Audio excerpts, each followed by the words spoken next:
Il était une fois, dans une grande forêt, une petite fille nommée Lila. Elle aimait se promener dans les bois, cueillir des fleurs et observer les animaux.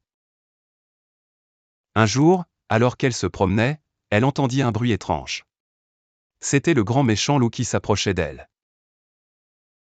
Le loup était immense, avec de grands yeux jaunes et une fourrure grise et touffue. Il avait des dents pointues et des griffes acérées. Lila avait peur, mais elle savait qu'elle devait être courageuse. Elle se mit à parler au loup. « Bonjour, monsieur le loup, que faites-vous ici ?» demanda Lila. « Je suis là pour te manger, petite fille, » répondit le loup d'une voix menaçante. Lila frissonna de peur, mais elle essaya de garder son calme. « Mais monsieur le loup, pourquoi voulez-vous me manger? Je suis si petite et sans défense. » « Parce que je suis un prédateur et que c'est dans ma nature. »« Maintenant, approche-toi que je puisse te dévorer, » grogna le loup.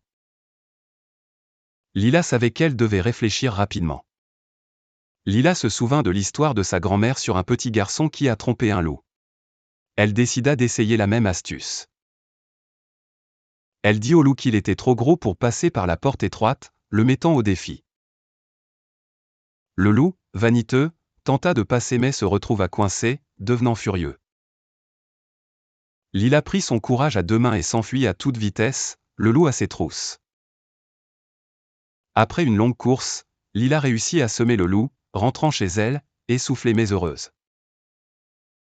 Cette rencontre avec le loup apprit à Lila une leçon cruciale sur la ruse et la bravoure. Elle comprit que même face à l'adversité, elle pouvait être forte et trouver une solution pour se sortir d'une situation difficile. En y repensant, Lila se dit qu'elle n'avait pas besoin d'avoir peur de quoi que ce soit, car elle avait la force de son courage pour la protéger. Et chaque fois qu'elle se rappellerait cette histoire, elle se souviendrait qu'elle peut être aussi courageuse que cette petite fille qui avait trompé le grand méchant loup.